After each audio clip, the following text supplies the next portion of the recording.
The door slammed open with a wind, and every head in the cafe snapped up at once. Rain rushed in like it had been chasing him down the street. Cold and loud and angry, the man in the worn jacket stood there for a second too long, water dripping from his sleeves onto the clean tile floor. Shoes scuffed, chairs shifted. Someone coughed. The room didn't welcome him. It measured him. It weighed him. And in that quiet, he already felt small. He pulled the door closed behind him, slow, careful, like he didn't want to make any more noise than he already had. His shoulders were low.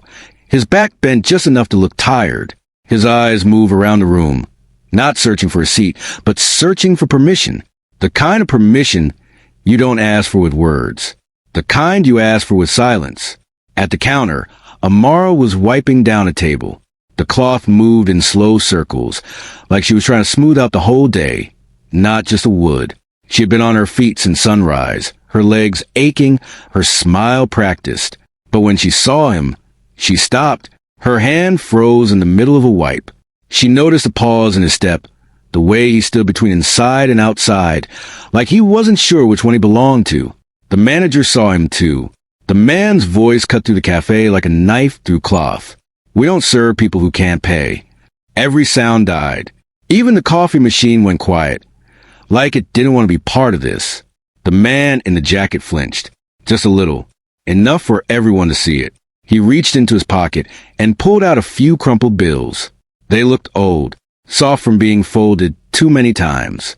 His hand shook, not enough to be dramatic, just enough to be real. He held the money up like proof, like a shield. The room watched, not with care, with curiosity. Like this was a show they hadn't paid for, but were going to enjoy anyway. Amara felt something twist in her chest. She had seen this look before. On her mother, counting change at the bus stop. On her neighbor, asking for extra time on the rent. On herself, standing in the same cafe months ago, asking for a job with nothing but hope and a tired smile. She didn't wait. She stepped out from behind the counter before the man in the jacket could say a word. Her shoes made a soft sound on the floor, but it felt loud in the silence. She walked past the stairs, past the crossed arms, past the manager's sharp eyes. "You can sit here," she said. Her voice wasn't loud. It didn't need to be. It was steady, warm, like a hand reaching across a river. She pulled out a chair at a small corner table. The kind of table no one wanted because it was too close to the window, too cold in the winter, too bright in the summer. The man looked at her like she had just offered him something bigger than a seat. He nodded, slow, careful, like he didn't trust the moment yet. "Thank you," he said, and his voice sounded like it hadn't been used much that day. As he sat down, he felt eyes on his back, the weight of them. The manager turned away with a shake of his head, already moving on, already done. The customers went back to their drinks, their phones, their lives. But something had shifted. It always did when kindness showed up where it wasn't expected. Amara went back to the counter, but she kept looking over. The man in the jacket sat with his hands folded on the table, staring at the menu like it was written in another language. He wasn't acting. Not now. He felt the role settle into his bones. His real name was Marcus Hale. In another life, in another version of this moment, he would have walked into a place like this and people would have stood up straighter. Smiles would have come faster. Voices would have softened. He would have been Sir and Mr. Hale and right this way. But today, he was nobody. That was the point. He had woken up that morning in a house, so big the sound of his own footsteps echoed back at him. He had stood in front of a mirror that cost more than this cafe's monthly rent and stared at a face that everyone knew but no one really saw. He had put on this jacket, these worn shoes, this quiet look, and walked out into the world like he had erased himself. A test, he told himself. He wanted to see who people were when they thought he had nothing to offer. The waitress came back with a glass of water before he even ordered. She set it down in front of him, gentle, like it mattered where it landed. "You ready?" she asked. He looked up at her. Her eyes were tired, but they were kind. The kind that didn't rush you. "Yeah," he said. I'll just have the cheapest thing." She smiled. Not the wide, practiced kind. The small one. The real one. "We have soup today." It's good. My grandma's recipe. He nodded. Soup sounds perfect. As she walked away, he watched her, the way she moved fast but never looked rushed, the way she checked on every table, not just the loud ones, the way she carried herself like this place, this job, this moment mattered. When she came back with the soup, the steam rose between them, soft and slow. It smelled like home, like something he hadn't felt in a long time. He took a spoonful and closed his eyes without meaning to. It was simple, warm, honest. "You okay?" she asked. He opened his eyes and laughed under his breath. "Yeah, I just forgot what something real tastes like." She didn't know what he meant, but she nodded anyway. Outside, the rain kept falling. Inside, the cafe kept breathing. Cups clinked. A baby cried at the back table. Someone laughed too loud near the door. Marcus sat there in his corner, in his borrowed life, and felt something he hadn't planned for. This wasn't a game anymore. This wasn't a test. This was a moment. Amara went back to work, but she kept glancing over at him, making sure he was okay, making sure the soup was hot enough, making sure he wasn't invisible again. And he kept looking at her. Try to understand how someone with so little could give so much without even thinking about it. He didn't know it yet, but this was the first crack in the world he had built around himself.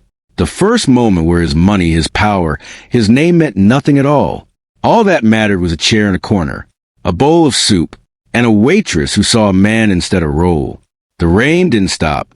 The night didn't end. And somewhere between the sound of water on glass and the quiet space between two strangers, a story began that would shake both of them in ways neither was ready for. Because once you learn what it feels like to be seen when you have nothing, you can never go back to being invisible.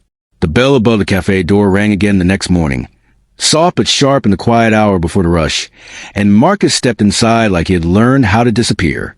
Same worn jacket, same tired shoes, same careful look that asked for nothing and expected less. The air smelled like fresh coffee and warm bread. And for a moment, he almost forgot who he was supposed to be, almost forgot the glass walls and high ceilings of the life he had left behind, almost forgot the name that made people stand up straighter. But here, in this small room with its chipped tables and tired lights, he was just another man trying to find a place to sit. He took the same corner seat. He always did. The one near the window where the cold crept in and the world outside kept moving, like it didn't care who you were or what you owned. Amara saw him the second. He walked in. She was behind the counter pouring coffee, steam rising around her face, her hair pulled back tight from another long day. She didn't wave. She didn't call out. She just met his eyes for a second and nodded, like they shared a quiet agreement that this moment mattered. He felt that gnawed in his chest. Felt it like a promise. He sat down and unfolded the menu, even though he already knew it by heart. He ordered the same thing, the cheapest thing. He always did. "Soup?" she asked, already reaching for a bowl. He smiled, small and grateful. "Yeah, soup's good." She brought it out with a piece of bread on the side, a little bigger than it needed to be. Her fingers brushed the edge of the plate as she set it down, and he saw the quick glance she threw toward the counter. The manager wasn't looking. She slid the plate closer to him anyway. "Careful," she said. "It's hot." "Thank you," he said. That was how it went. Day after day. The same small dance. The same quiet kindness. He ate slow, like he wanted to stretch the moment out. Like he didn't want to leave the space where he was seen, even if only for a little while. The manager started watching. He was a tall man with a voice that filled rooms and a stare that made people look down. He noticed the extra bread. The coffee poured a little higher than the line. The way Amara lingered at Marcus's table just a second longer than she did at the others. His jaw tightened every time he saw it. This cafe ran on rules, on margins, on money that came in and money that went out. There was no room for softness, no room for stories. One afternoon, when the place was full and the noise bounced off the walls, he snapped. "You're here to work," he said, loud enough to cut to the clatter of plates and the low hum of talk, "not to run a charity." The room went still. Conversation stopped halfway through sentences. Forks hovered in the air. Even the radio seemed to fade into the background. Marcus froze with his spoon halfway to his mouth. He felt every eye in the place slide toward him. He lowered his gaze, just like he was supposed to, just like someone in his position would. He let the shame sit on his shoulders, heavy and cold. He played the part. Amara didn't. She straightened. Her hands shook, but she didn't hide them. "He's a customer," she said. Her voice wasn't loud, but it was clear. Every word landed. "He pays, just like everyone else." The manager laughed, sharp and short. "Customers pay full price. Customers don't get handouts." The air between them thickened. You could feel it, like a storm building in the sky that had been clear just a minute before. Amara didn't look away. She swallowed. "I'm not giving handouts. I'm doing my job." The manager took a step closer, his shadow falling over her. "Then do it right." Marcus watched, his hands clenched under the table. This wasn't part of the plan. He had wanted to see how people treated him. He hadn't thought about how his presence would cost someone else. He hadn't thought about what it would mean for her to stand up in a room that didn't belong to her. The manager finally turned away with a shake of his head, muttering under his breath. The noise slowly came back. Plates clinked. Voices rose. The moment passed for everyone else. It didn't pass for Marcus. He finished his soup without tasting it. He left his crumpled bills on the table. Every one of them, even though he didn't have to. Amara came by to clear the plate. Their eyes met. There was something there now. Something heavier than before. "Thank you," he said. She nodded. "Any time." But it wasn't any time for her. Not really. Every small kindness cost her something. A look, a comment, a warning.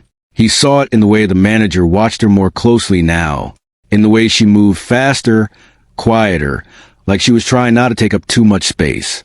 That night, Marcus waited outside. The sky was dark and the streetlights buzzed, throwing pale circles on the wet pavement. The cafe door opened, and Amara stepped out, her shoulders slumped, her apron folded under her arm. She didn't see him at first. She was too busy counting the coins in her hand, moving them from one palm to the other, making sure they were all there. He felt something twist inside him, sharp and sudden. She looked up and froze when she saw him. "Oh," she said. "Hey." "Hey," he answered. "You done for the night?" She nodded. "Yeah, long day." He hesitated. This wasn't part of the role. This wasn't part of the test. But he couldn't stop himself. You want some company for a bit? I'm just heading this way." She studied his face, like she was trying to decide something. Then she shrugged. "Sure."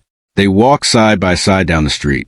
The city moved around them, cars rushing past, people laughing in doorways, music spilling out of open windows. Marcus kept his hands in his pockets, feeling the smooth metal of a watch that cost more than most people's rent. He didn't take it out. He didn't want to remember. "My name's Marcus," he said. "Amara," she replied. They walked in silence for a while. It wasn't uncomfortable. It was easy, like they didn't need words to fill the space. "Why do you come to cafe every day?" she asked finally. He thought about 1,000 answers. He chose the simplest one. "It feels safe." She smiled at that. "Yeah, I get that." When they reached the corner where she had to turn, she stopped. "See you tomorrow?" He nodded. "Yeah, tomorrow." She walked away, her steps slow, her figure getting smaller in the dark. He stood there long after she was gone, the city noise washing over him, the weight in his chest growing heavier by the second. This was supposed to be a game, a way to prove something about the world, about people, about himself. But now it felt like the world was proving something to him instead. Every smile she gave him wasn't because of who he was. It was because of who she was. Every piece of bread, every extra drop of coffee, every word spoken in his defense was a choice she made, even when it cost her. He looked down at his hands, at the skin that had never known what it felt like to count coins at the end of the day and hope they were enough. He felt smaller than he ever had in a room full of mirrors and marble. The line between the man he was pretending to be and the man he really was started to blur. The mask felt heavier. The truth felt closer. And as he turned and walked back into the night, he knew something was coming. Something he wouldn't be able to control. Because once kindness shows you who you are, you can't unsee it. The cafe was full that night. loud with laughter and clinking cups, war with bodies pressed close, and the smell of fresh bread in the air. The windows fogged from the heat inside, turning the street outside into a blur of lights and shadows. Amara moved between tables with a tray balanced on one hand, her steps quick, her smile tired but real. It felt like a normal night. Safe, predictable. The kind of night that didn't warn you when it was about to change everything. Outside, a black car slid to the curb like a quiet threat. Its paint caught the streetlight and held it, glossy and sharp, like it didn't belong in a place this small. The engine went silent. The door opened. Two men in suits stepped out first. They didn't look hungry. They didn't look lost. Their eyes moved across the cafe through the glass, slow and searching, like they were measuring the room instead of joining it. People inside felt it before they understood it. Laughter dropped. Voices softened.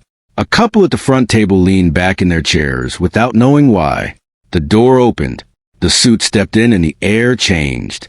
It always did when power walked into a room. They stood on either side of the entrance, still, quiet, watching. Then Marcus followed. He wasn't wearing the worn jacket. He wasn't hiding behind tired shoes or a careful smile. He wore a tailored suit that fit him like it knew his name. His shoes were clean. His back was straight. His face was calm, not small anymore, not asking for permission. The cafe froze. A tray slipped from Amara's hands. It hit the floor with a crash that felt louder than it was. Cups shattered. Coffee spread across the tile, dark and fast, like a stain that couldn't be taken back. Everyone stared. Amara stared too. She stared at the man she had given soup to, the man who had counted his crumpled bills, the man who had walked with her under buzzing streetlights and told her the cafe felt safe. She stared at the stranger standing in front of her now, wrapped in money and confidence and something that felt like distance. The manager rushed forward, his face already pulled into a smile that didn't reach his eyes. "Mr. Hale," he said, tripping over the name like it was new in his mouth. "We didn't know. I mean, if we had known." Marcus raised a hand. The room went silent. Even the suits by the door seemed to stop breathing. He didn't look at the manager. He walked past him, slow and steady, each step landing like it meant something. He stopped in front of Amara. The coffee stain spread between them, a dark line on the floor. For the first time since he had walked into her life, he really looked at her, not as a part of the test, not as a role in a story he thought he controlled. He looked at her like a person who had seen him when he didn't want to be seen.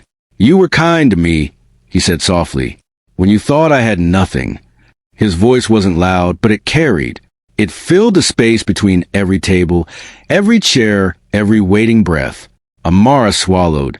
Her eyes shone, not with pride, not with anger, but with something that hurt. "Was this a joke?" she asked. The words were simple. They cut deep. He felt them land in his chest, heavy and sharp. This wasn't what he had planned. He had imagined surprise, shock, maybe even gratitude. He hadn't imagined this. "No," he said, shaking his head. "It wasn't a joke. It was a test. And you passed it in ways I didn't expect." She looked away for a second, like she needed space to breathe. When she looked back, there was a wall there now, thin but real. "I didn't know I was being tested," she said. He nodded. "I know." He turned then, slowly, to face the manager, the man who had raised his voice, the man who had drawn lines around kindness and called them rules. "And you failed," Marcus said. The manager's smile fell apart. "Sir, Marcus didn't let him finish. "You judged a man by what he looked like. You measured him by what you thought he could give you, not by who he was." The room leaned in. Every ear, every eye. "This cafe," Marcus continued, "this building, this business, it's mine." A wave moved through the room. Gasps, whispers, a hand over a mouth. Someone dropped a fork. The power in the air shifted, like a tide turning. The man who had been ignored. The man who had been told to prove he could pay. He owned the walls, the lights, the floor under their feet. The manager took a step back, like the ground had moved under him. "I didn't know," he said again, smaller now. "That's the point," Marcus replied. "You didn't care to know." He turned back to Amara. The suits by the door stayed still, like they were watching something more important than a job. "I didn't come here tonight to make a show," Marcus said. "I came because I didn't want to lie anymore." Amara crossed her arms, more to hold herself than to push him away. "So what now?" she asked. He looked around the cafe. The people who had watched. The people who had looked away. The people who had gone back to their drinks and their phones while a man was being measured in the corner. "Now," he said, "we decide what this place stands for." The manager opened his mouth, but Marcus raised his hand again. "You're done here," he said. Not angry, not loud, just final. The words felt like a door closing. The manager stood there for a moment, frozen, then turned and walked away, his footsteps echoing in the quiet room. Marcus looked back at Amara. "I'm sorry," he said, "for putting you in the middle of something you didn't choose." She studied him. The suit, the car outside, the men at the door, the world he lived in that she had never seen. "You didn't test my kindness," she said slowly. "You tested your own." He felt that one too.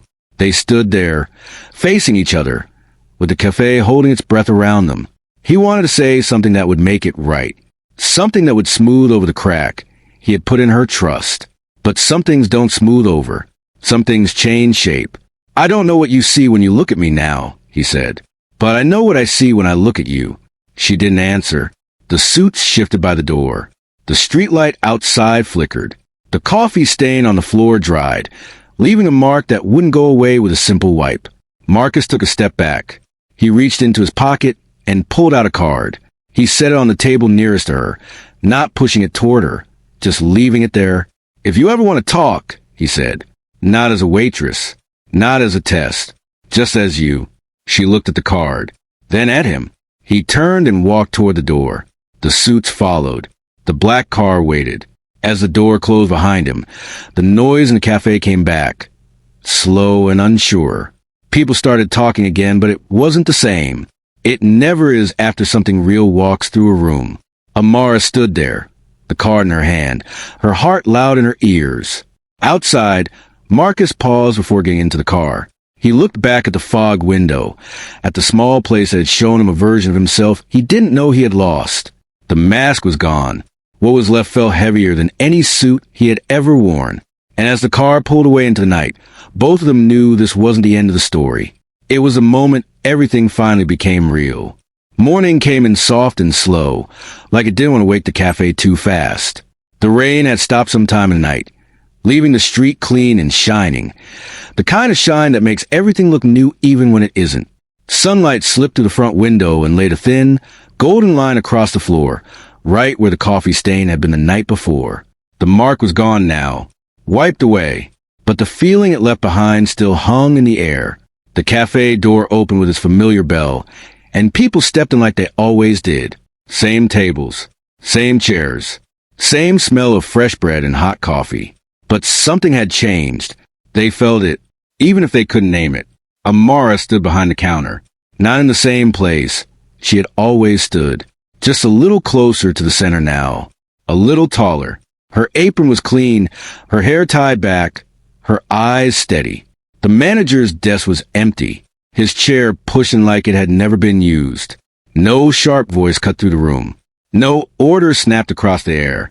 Just the soft hum of the coffee machine and the low sound of morning talk. She hadn't asked for this. She hadn't planned for it, but it found her anyway. The door opened again. Marcus walked in. This time, he didn't pause. He didn't look for permission. He didn't shrink himself down to fit the space. He walked like a man who knew who he was, but didn't need to prove it. He wore his suit again, clean and simple, no flash, no shine. Just him. A few people noticed. Heads turned. Whispers started and stopped. Some faces held surprise. Some held something like respect. Some held the quiet embarrassment of people who remembered how they had looked away. Marcus didn't sit down right away. He stood there for a second and took it in. The light on the tables. The sound of a spoon tapping against a cup. The smell of soup warming in the back.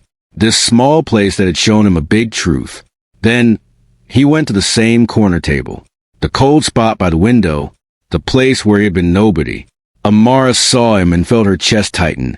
Not with fear, not with anger, but with something like readiness. She picked up a cup, poured the coffee, and walked it over herself. She set it down in front of him. "The cheap one," she said, a small smile on her face. He smiled back. "The best one." She turned to walk away, but he stood up instead. The movement caught the room's attention like a drop plate. Chairs stopped scraping. Voices softened. People looked over. Marcus cleared his throat. He didn't raise his voice, but it carried anyway. "I spent my life thinking money showed me who people were," he said. "I thought if I hid what I had, I could see what was real." He looked around the room. At the man near the door, who had laughed too loud the night before. At the woman by the window, who had watched everything and said nothing. At the young couple who had stared at their phones when the manager raised his voice. "But kindness," he continued, "showed me who I was."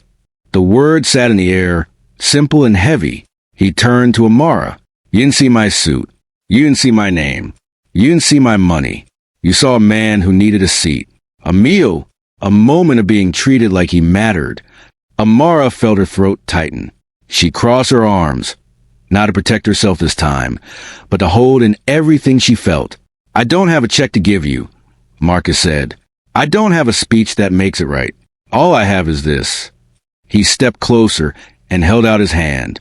Not a card, not a deal, just his hand. She looked at it for a second. The room held its breath with her. Then she took it. His grip was warm, real, human. "Thank you," he said, "for being who you are, even when it cost you." The cafe let out a sound it didn't know it was holding. A soft breath, a shift. Someone nodded. Someone else looked down at their cup like they were seeing it for the first time. Amara pulled her hand back and laughed, just a little. "You still owe for the coffee," she said. The room laughed with her. Not loud, not wild, but together. Marcus sat down then, and for the first time, he felt like he belonged in that corner seat. The morning moved on. Orders came in. Plates went out. Life kept being life. But it felt lighter now, like a window had been opened somewhere and fresh air had rushed in. A man at the back table left a bigger tip than he meant to. A woman helped an older customer with her coat. Small things. Quiet things. The kind of things that don't make headlines but make days better. Amara moved through it all. Her step steady, her smile easy. She caught Marcus watching her once, not like he was studying her, but like he was learning from her. When he finished his coffee, he stood up again. He reached into his pocket and pulled out a bill. He set it on the table, then added another and another, not because he had to, not because he wanted to show off, but because he understood now what it meant to give without being asked. Amara saw it and shook her head. "You don't have to." "I know," he said. "I want to." He picked up his coat and turned toward the door. He paused there, hand on the handle, and looked back at the room one last time. "This place matters," he said, "not because of who owns it, but because of who stands in it." Then he was gone. The door closed. The bell rang. The street outside glowed in the sunlight. Amara stood there for a second, watching the door like she could still see him through it. Then she went back to work. But something had stayed behind. The lesson didn't sit on the walls or in the tables. It sat in the people, in the way they looked at each other, in the way they spoke, in the way they noticed who was sitting alone and who needed a hand. Outside, clouds drifted apart, and the sky opened up wide and blue. Light poured down on the street, on the cafe, on the world that kept moving forward. And in that simple place, with its cheap coffee and warm soup and tired chairs, something bigger than money had been shared. Because true wealth isn't what you use to test others. It's what you use to lift them up. And in the end, when the suits are hung up and the names are forgotten and the doors are closed tonight, the only thing that stays is how you treated the person who had nothing to give you back. That is what lasts. That is what makes a life rich.